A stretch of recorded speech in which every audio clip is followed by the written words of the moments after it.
Hey everybody, welcome to our first ever Apex Gaming and Esports podcast. I'm Taryn Huck. This is Kyle Huck. I'm nobody. I'm Bricker. Sorry. That's Bricker Lori, our manager. All right.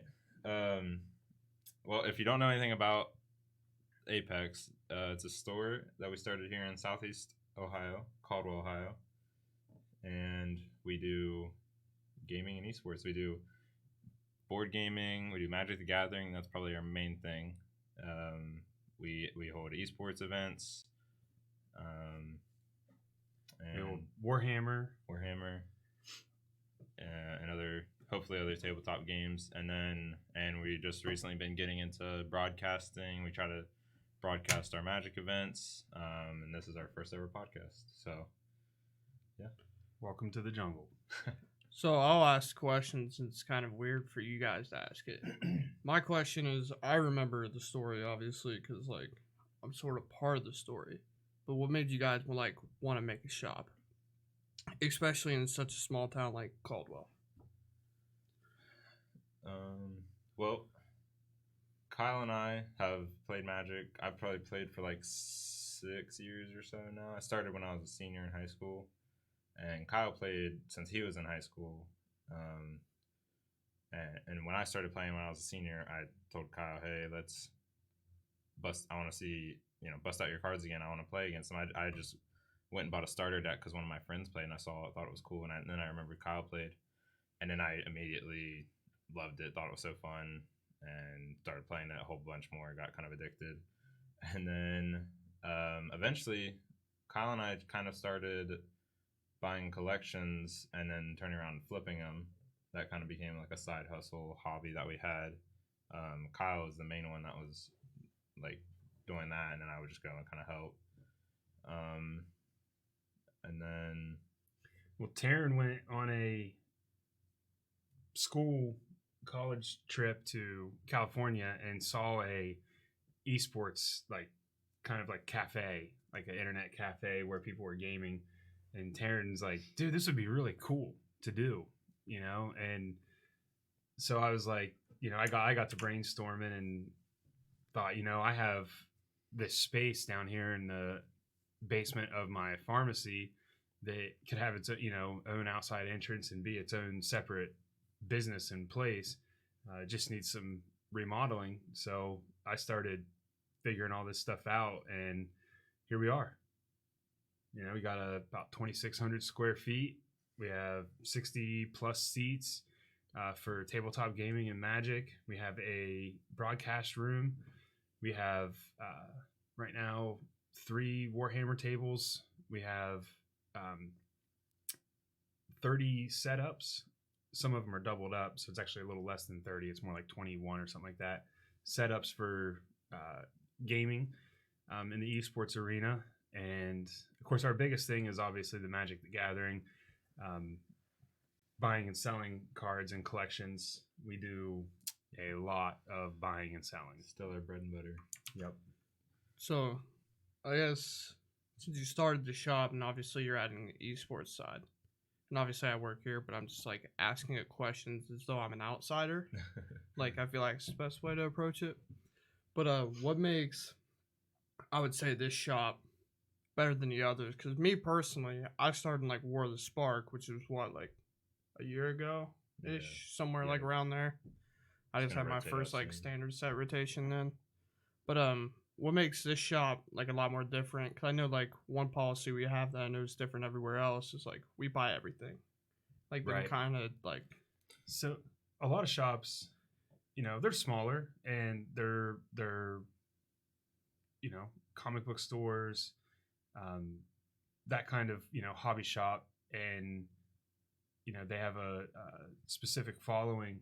But given the size of the businesses that I do, I'm able to buy any amount of cards. It doesn't matter really the size of the collection. I'm willing to at least make an offer on anything. So a lot of card shops, limited cash flow, different things. So they they can't have the same policies. They have to buy what they're going to sell, what they're not going to sell. They kind of turn away. Right.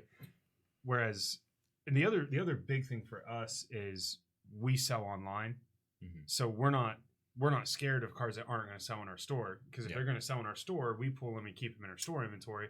If they're not going to sell in our store, we pull them and sell those online then. Yeah, we actually have 2 separate inventories and cards that are like staples for like, standard and modern and stuff. And we know we'll sell like, shock lands, fetch lands and stuff like that. We pull those and keep them in a separate store inventory, and then we list everything else online.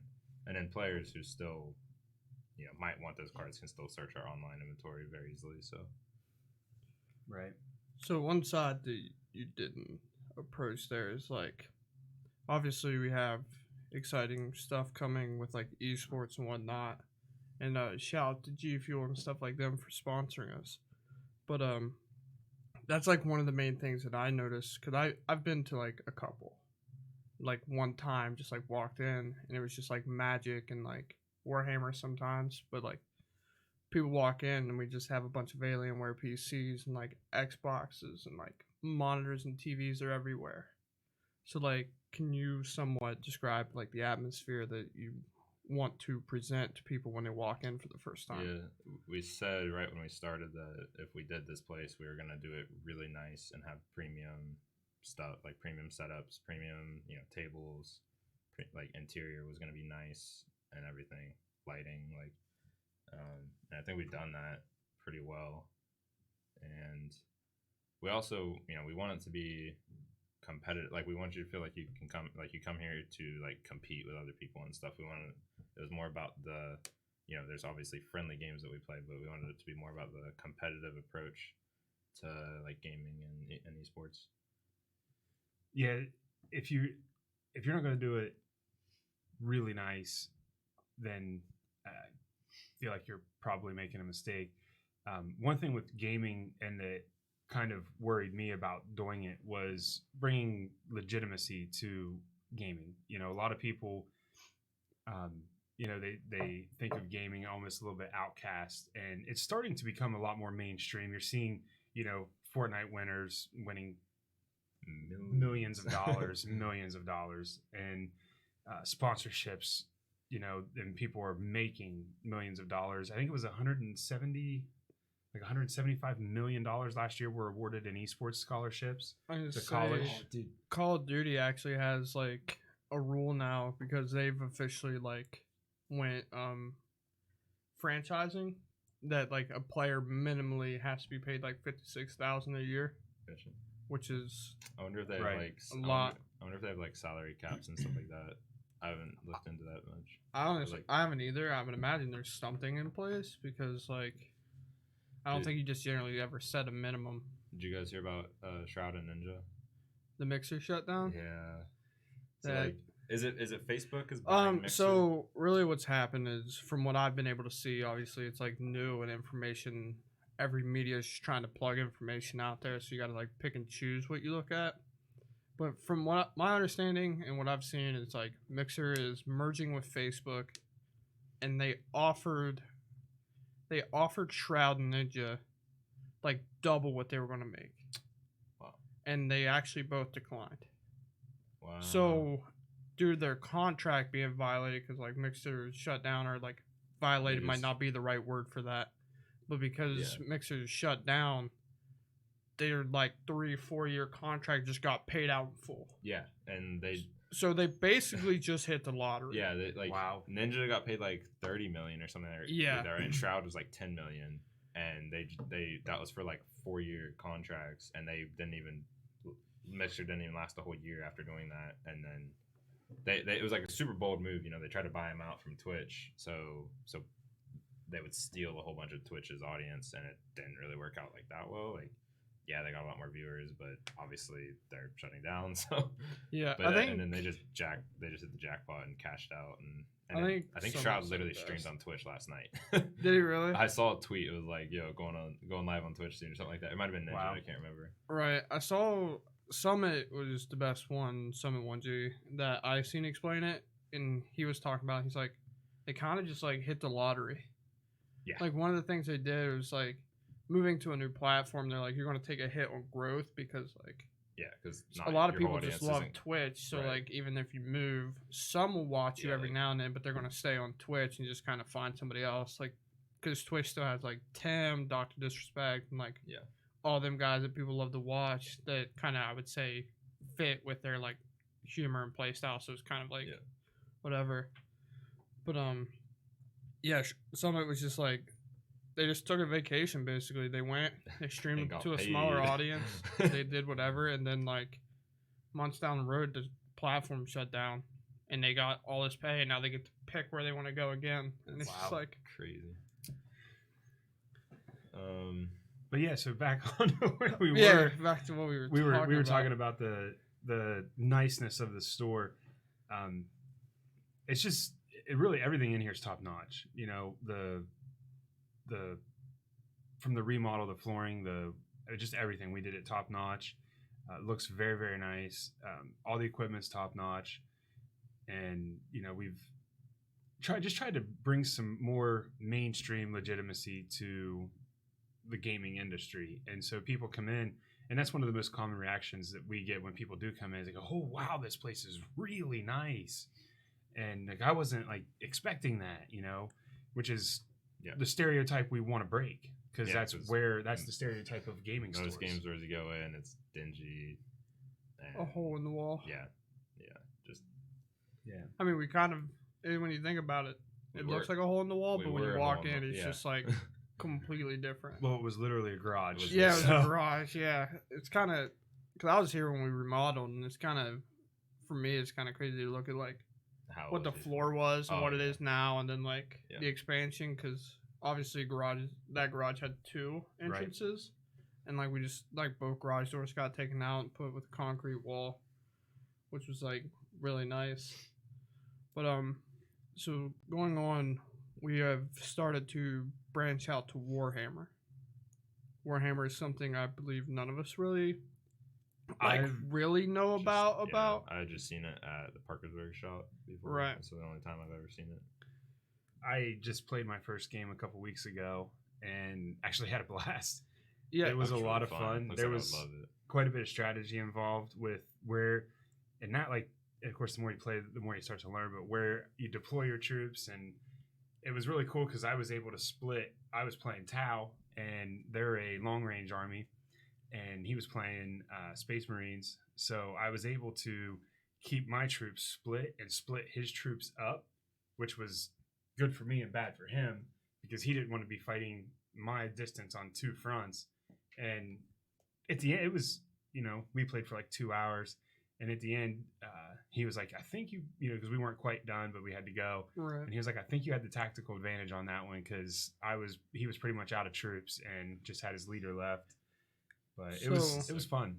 So those who don't know, Warhammer's played on like a 4x4 or 4x8 table where you add kind of like not necessarily obstacles, but like add like buildings and you can like make your own platform stuff, which is called terrain, whatever. But I was playing with Michael and Bjork, and I never played before. We just took like a 10-man Space Marine army. That's what they were called. I broke so many rules, I imagine. Like so many rules. And I just said, I want to be right here. And Michael was like, probably don't want to do that. And I was like, why? He's like, not highly recommended. I said, screw it. I'm going to sit there because I like talking trash to him. And turns out you can shoot across the entire board almost. That's why you play with 4x8 tables. And I got pinched in the corner and I couldn't move. Oh my god. But I also won because like they had to come to me to like get me out because we didn't have like any objectives. It was just like an eliminate game. And Michael did like a charge mechanic or something like that where you like roll and like run in and get like really close in melee. And getting wounds is pretty hard, but I hit him for like 5 and killed like half his team. Oh my gosh. So in charge. Yeah, it was super fun. I had a blast. It's fun. But yeah, we got a whole bunch of Warhammer products and the paints and brushes and like tonight's Warhammer night. So every other Tuesday we play Warhammer. Probably So ninth edition comes out in I think it's supposed to be July. We'll see if it drops in July or ends up dropping in August. But either probably August or September, we're going to start an escalation league after the ninth edition rules are out and everybody kind of knows what they are. We're going to start with a 500-point army, and we're going to build all the way up to a 2,000-point army. And at the end, we're going to have a day where we do a tournament then with the 2,000-point army. And so let's rotate back, because I had said something about it a while ago in the podcast, but the Esports League. Oh, yeah. So one thing we're trying to do is, like, there's obviously Esports Leagues out there. Like, I think there's, like, it's, like, called high school something that just has, like, hundreds of high schools in it, but it's, like, nationwide. So, like, right, smaller schools, like the ones around here, wouldn't be able to, like, travel to Florida. right. Because we're based out of Ohio. So, like, we're starting the Southeastern Ohio League, and you know more, like, about the details, so I'll let you, like, take over. So the Southeast Ohio Esports League, SOEL, is a league for Southeast Ohio schools. The schools that have already asked or we've talked to be in, we have Caldwell, Shenandoah, Fort Fry, Warren, Marietta High School, Cambridge High School, I believe Meadowbrook.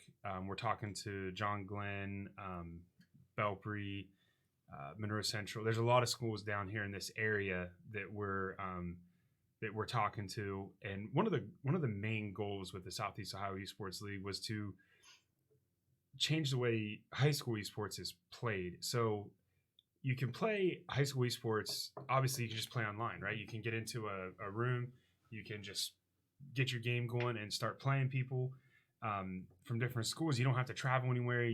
They can do it from their home or from an esports lab.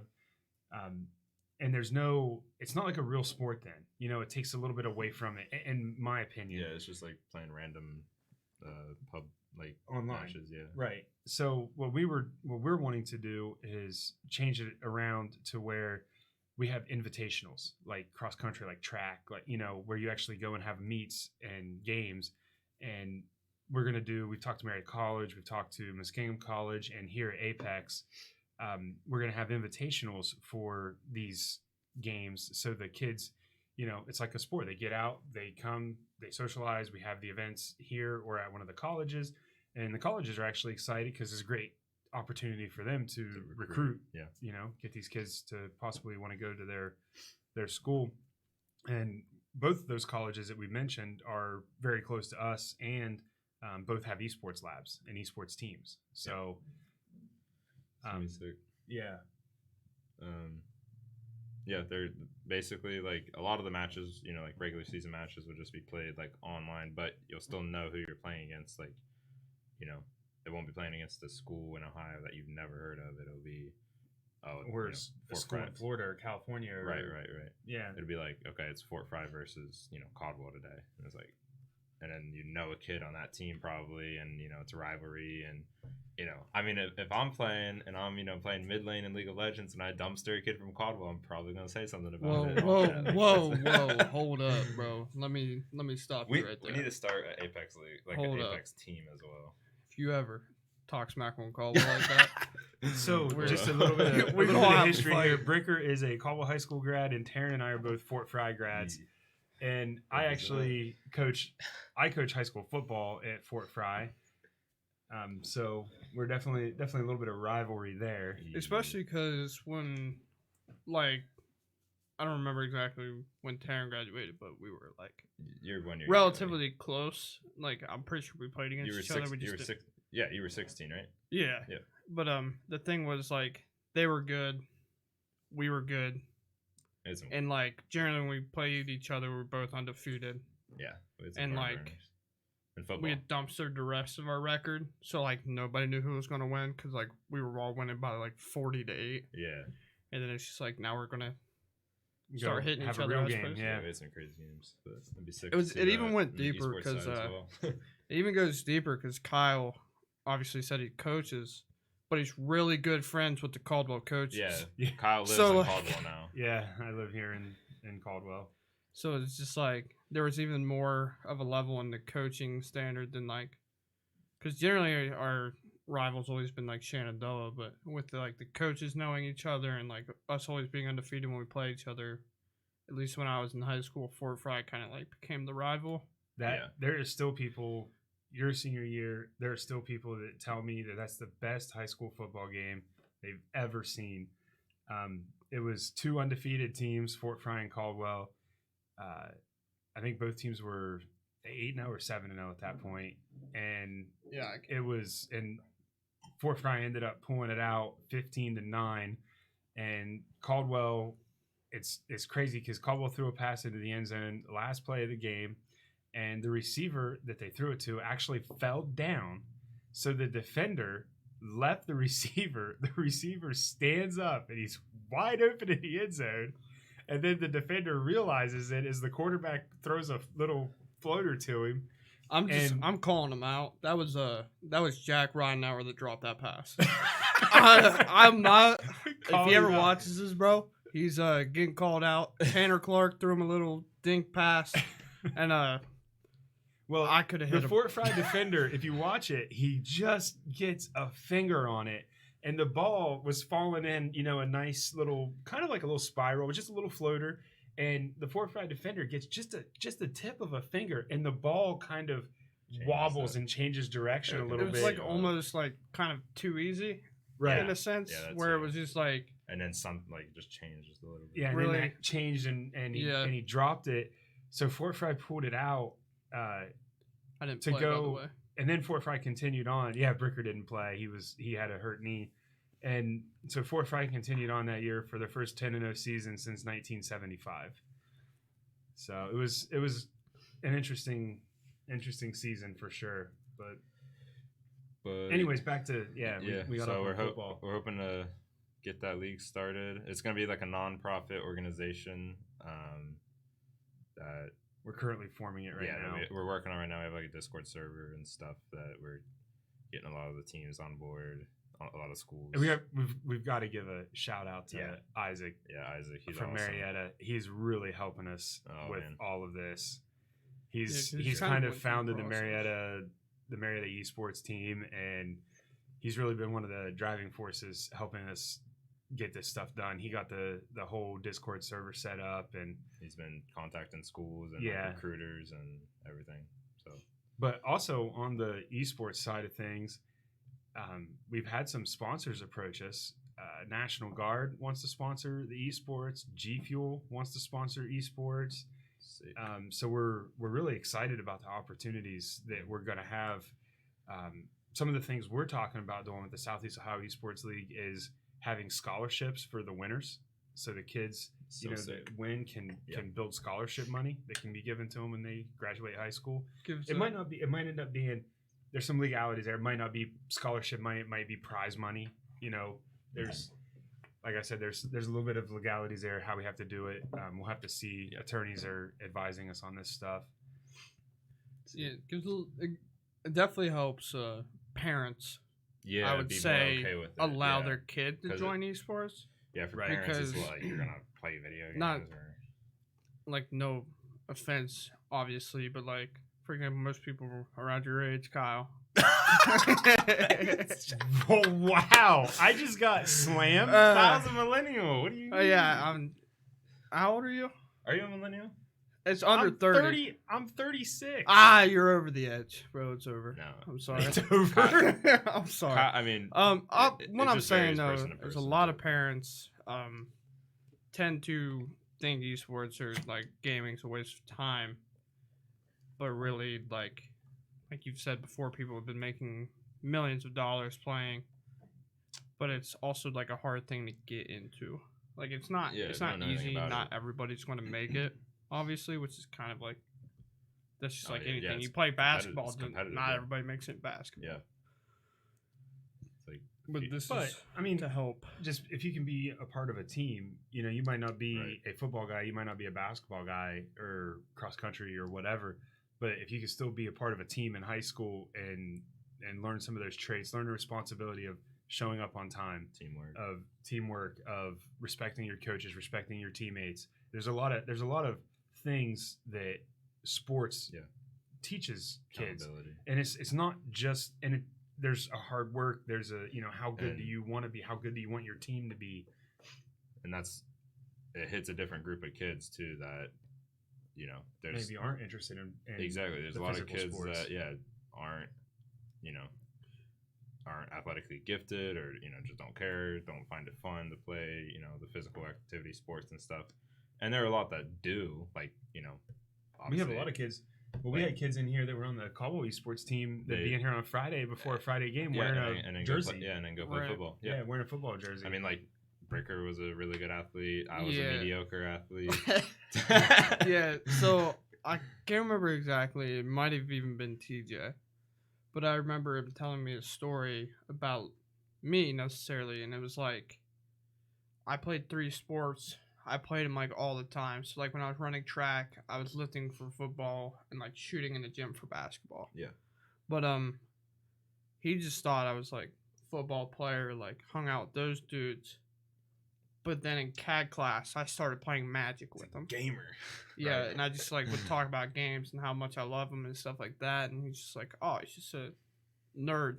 And I was like, "Yeah, and I'm proud to be one." I don't know. I was football, basketball, baseball, broke my neck in football, picked up golf the next year, and I played Magic in high school. It's just like what this can do mostly is phase out the line from jock to nerd.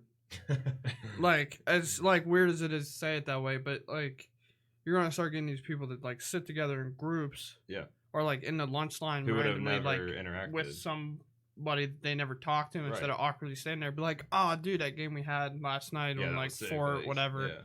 Right. No, I'm not a fan of Fortnite. Yeah.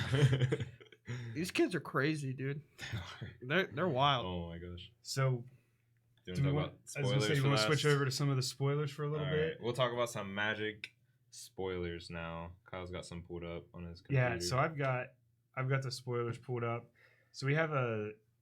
Do you guys want to do it by color? Or- Just do I don't know, cards maybe, you're interested in. maybe just hit some cards that like you Okay. do a card that you really like. I'll do a card that. I Well, really so the first card I'm going to talk about is Teferi, Master of Time. Pretty obvious one to talk about. Yeah. Right now the card is pre-ordering for $35. like. Gross. So that's pretty good. Pretty good number there. So let's just read the card. It has a static ability, which is a newer thing on Planeswalkers since War of the Spark. You may activate loyalty abilities of Teferi, Master of Time, on any player's turn, anytime you could cast an instant. So what this means is that you get to activate Teferi, Master of Time on both your turn and your opponent's turn. So you get essentially 2 activations from this Planeswalker, whereas normally you get 1 on your turn and that's it. So my question, real quick, because it says specifically anytime you can activate an instant. Does So other you- baby Tef shut it down? No, it's an ability, not casting a spell. Yeah. Right. Baby Well, Terry. because it said anytime you can cast an instant, and if you can't It's cast just an instant, that's just the timing. That's any time you can cast an instant is Okay. when you can do it. But I it's not. figured. I was just like Yeah, no, it's, I wondering see what if you're that's saying. like one of them odd like- rules that they make, where Yeah. like I believe that's like the same reason you can cycle Shark Typhoon on their that turn, card. so That Yeah. card's exciting. So Shark Typhoon's fun. yeah, Shark Typhoon really good. The +1 ability is draw a card, then discard a card. So just a little bit of filtering there. -3 ability, target creature you don't control phases out. Treat it and anything attached to it as though they don't exist until its controller's next turn. Yes. So yeah, so they got a big behemoth creature and you just minus it and phase it. And the cool thing about that is, so you plus Teferi on your turn up to 4, and then on their turn they play some creature that you don't really like, and you just -3 phase it out until they go again. And since it's instant speed, you can also use it to protect your own creatures. Right. So Right. They get to fire off a removal spell, and you can just tick down and phase out your guy. And then untap and phase it back in. And then the -10, which should be probably a game winner. Take 2 extra turns after this one. So if you ever get to take 2 extra turns after the turn, that's and 3 turns the in a row. craziest I part mean- is there's like not like a downside either. There's not like a downside to that ability. Like your No, opponent it's doesn't just- get to take an extra turn. No, Yeah, yeah, nothing. you get to just So basically that I'm reads. so happy Nexus of Fate's banned. Um, 'Cause, and the mana cost of this planeswalker is 2 colorless and 2 blue. So and it comes down with 3 loyalty. So now we obviously can talk about some different pairings with this. And the first thing that comes to my mind, because I am the world's biggest jank player, is Oath of Teferi. And activating planeswalkers 2 times per turn.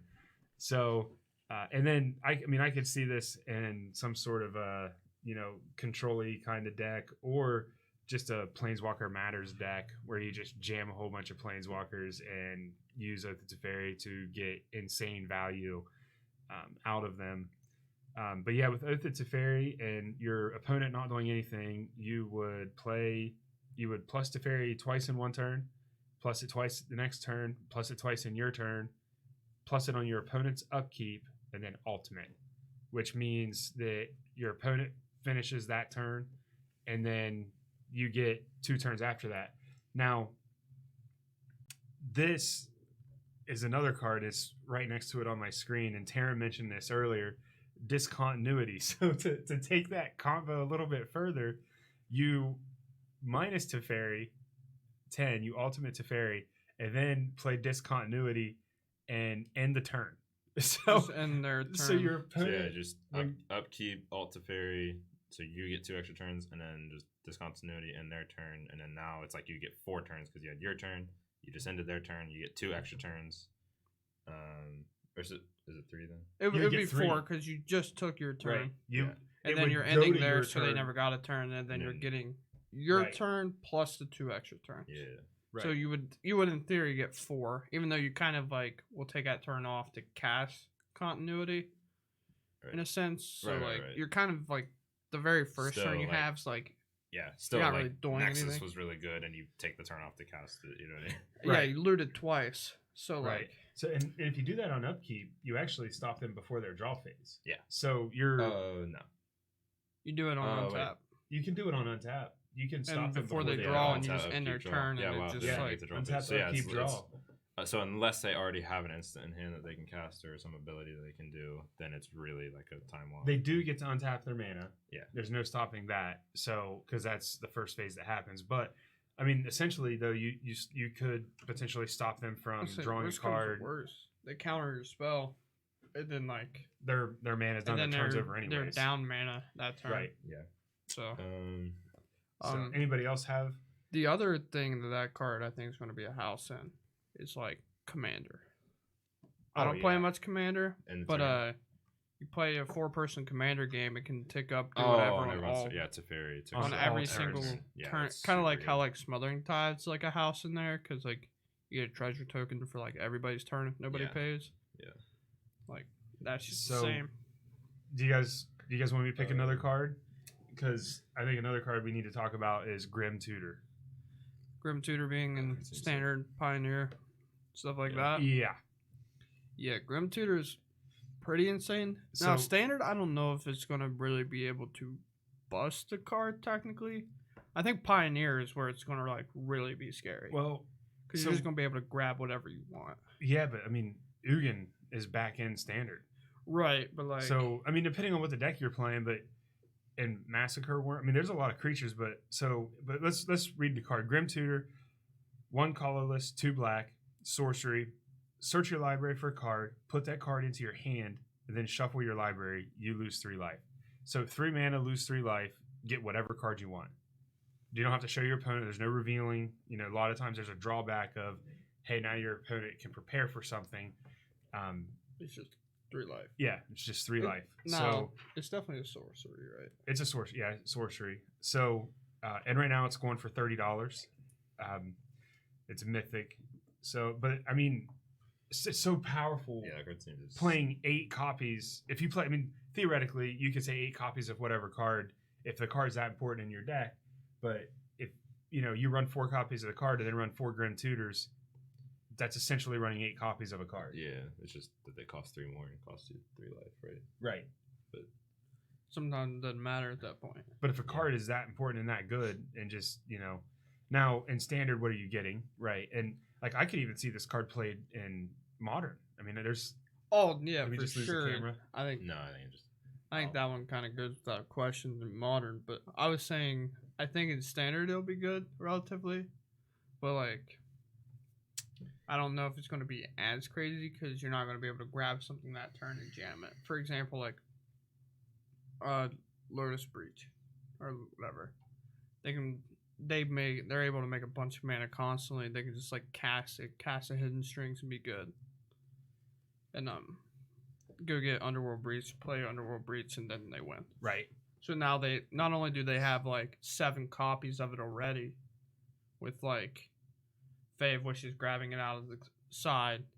You've got It's actually a cheaper version to go grab it out of the deck than Right. it is the Fae for it. But like we also need Fae to go grab like our Totem Scour and stuff like that. But implementing it in the main maybe it's a little awkward because like outside of Lotus Field we don't cast outside of blue green. right. Like we have to have a Lotus Field to do that stuff. But So this is a card out for Terran, Fiery Emancipation. Right, Terran is our resident blue-red spells, jam anything blue-red and just lose. No, honestly, I think you'd have a lot more fun if you like splash a different color. every which now and then. is hilarious I'll play because Teamer, Jessica.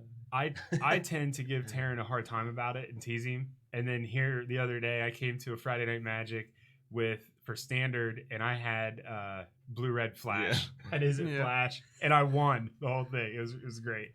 So I was so excited. tips, I called Terran. Terran. I called Terran that night and was like, Terran, I won with Isn't Flash. But yeah, Fiery Emancipation, 3 colorless, 3 red, enchantment, mythic. If a source you control would deal damage to a permanent or player, it deals triple that damage to that permanent or player instead. So, just for like comparison, there's like 2 other effects that do this, and they're enchantments, and they're symmetrical. They're not one-sided, and they're only double. So, for 1 extra mana, you get a non-symmetrical effect, and it's triple, which is a lot more than double. And then, if you want to know something cool, if you so like insult to injury. Oh gosh. If you double and triple, it's not, it's through properties of multiplication. That is Come on, Taryn, you had it. 6 times. Right. So, and then if it's if you would get 2 of those down or something, that's now 9 times the damage. I gotta say though, like Fire Emancipation plus insult to injury sounds like a little bit of overkill. Yeah. Well, Because you play Fire Emancipation and then like theoretically, say Lightning Bolt, but then you're like Bolt. That's 9 damage. Do you Like, how remember- many bolts? How many doubles and triples Right. do you need to do? Do you I remember that Mirari Conjecture deck I made? It was like a control deck, and then I just combo killed with insult to injury. Yeah. So I literally, you play Mirari Conjecture, and then the last chapter, Mirari Conjecture, is like you double cast every spell. So you make a copy of every spell you cast that turn. And you cast an insult to injury, and that copies. So you get now every damage is quadrupled, and then you cast Lightning Strike. And now you get 2 copies of Lightning Strike that are now quadrupled. So that's 12 damage per Lightning Strike. So you just Lightning Strike them for 24 with 2 spells. That's too much damage. And win. So, yeah, that was it was sick, honestly.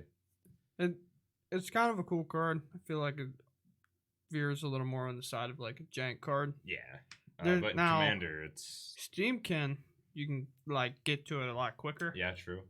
Like true. Steamkin just like pumping out mana I mean, there on could... an upkeep at one point can like play it, and then like you The- just swing with your prowess creatures, the- so, like whatever. The effect is so, strong, and the fact that it's one-sided, like, I could see some big red deck, like, wanting to play it, especially if it runs, like, Steam. In Pioneer, I Well, could see it. I started A thinking lot about easier. what about the dragon that when it enters, so in like a big red deck, the dragon that when it enters deals 5 damage to each opponent.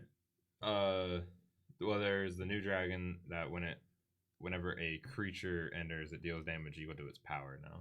And then whenever it's targeted, it bolts. Terror of the Peaks. Yeah. Whenever another creature enters the battlefield under your control, Terror of the Peaks deals damage equal to that creature's power to any target.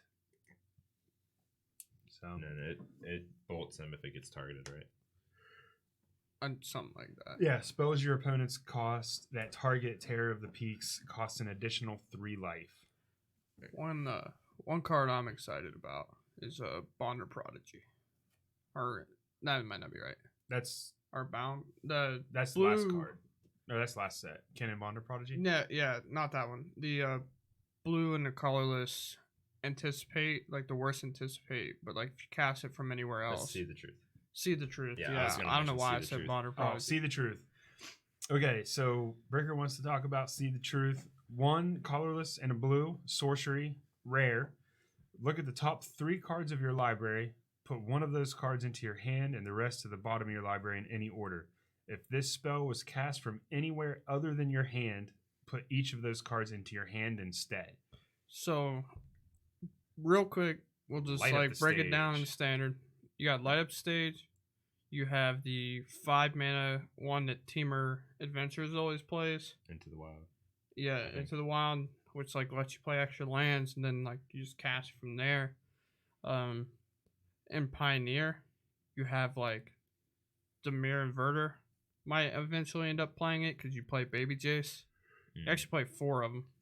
Yeah. I don't know if that's like enough to splash it in there, but looking at the top 3 and putting them all in your hand seems pretty good for 2 mana.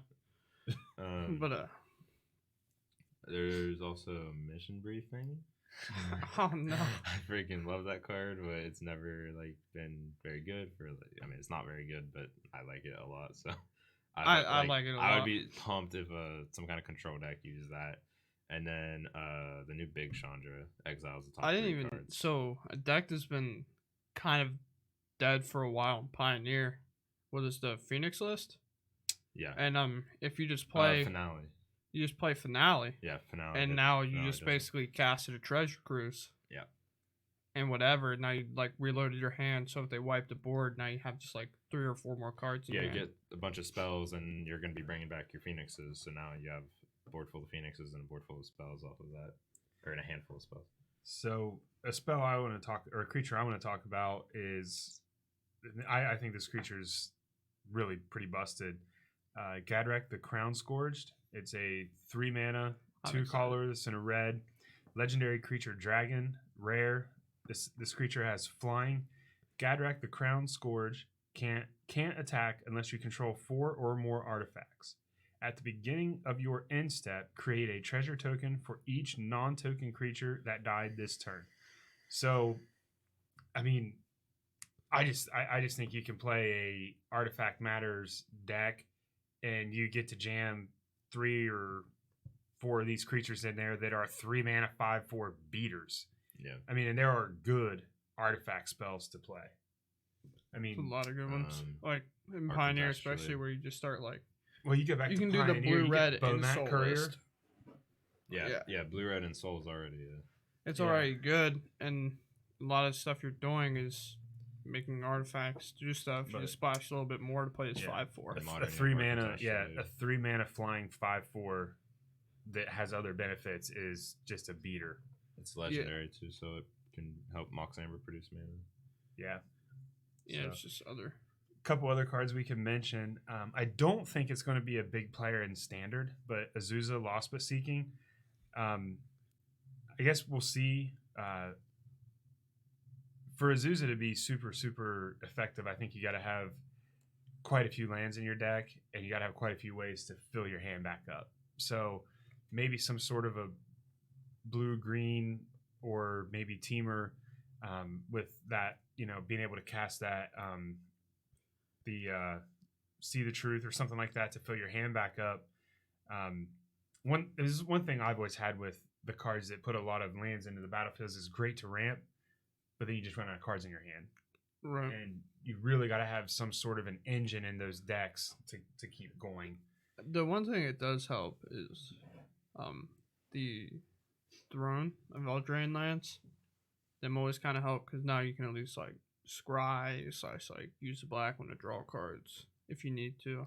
Right. Which castles. So you do have some land versatility or like Castle Vantress. So like your turns aren't completely dead if your top deck sucks, which is like very important because like obviously you don't want to just like take turns off because when Right. you do that, you just lose.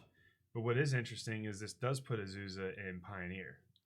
Yeah, that's she was where I'm most Kamigawa. excited for. Is it definitely in there? I think she would be good in the. She'd probably take like Tireless Tracker's place in Delirium, maybe.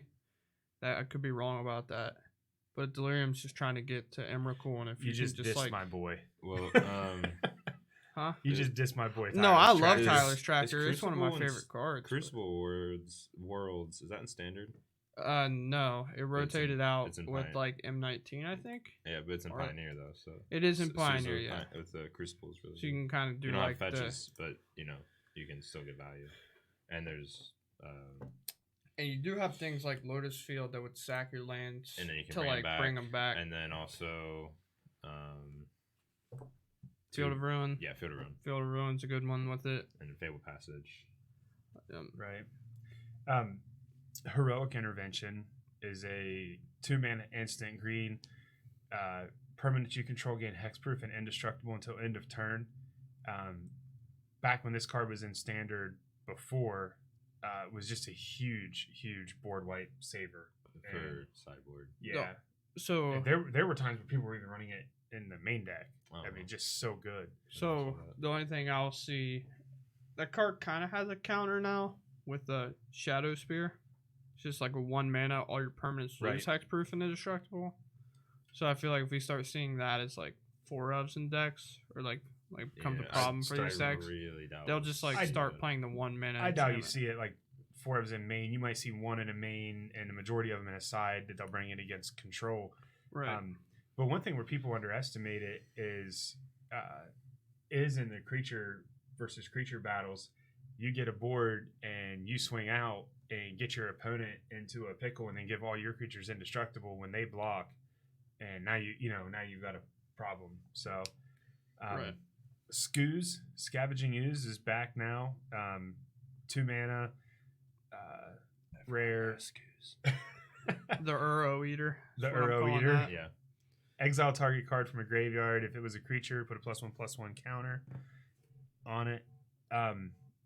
You gain a life. I'm gonna have to take this call, guys. Okay. Well, So- I mean, we can be pretty much done. We're at Yeah. 50 minutes. Excuse me. I'll let you guys wrap up. Okay. So The only thing I'm gonna say is give me lightning bolt, you cowards. dude, they give you lightning bolt. They I want granted birds. Chandra's incinerator. They better give me birds because I've been brewing with Kenner. You have Arboreal Grazer, it's better. Not with Bonder Prodigy. Because now my bird can tap for 2 mana of any color, which is like Oh, yeah. sick. All right. Cool. Well, we're gonna wrap it up there. This is a good first podcast. If I'm gonna link the Discord in the description, and I want to make a section to ask like podcast questions, like discussion questions you guys want to hear us talk about. So, if you have anything you want to hear us talk about, it could be a card, it could be like something we're doing in the shop, or just it could be a help. It could be life help. Yeah. We're not qualified, but you can ask us. We can pretend to know what we're doing a little bit at least. But yeah, feel free to join the Discord. It's also just I think it's starting to become a more thriving community and stuff. So Also, this is a weekly podcast, I believe. yeah, we're gonna try Or to at do weekly. least maybe starting off it'd be a little more bi-weekly.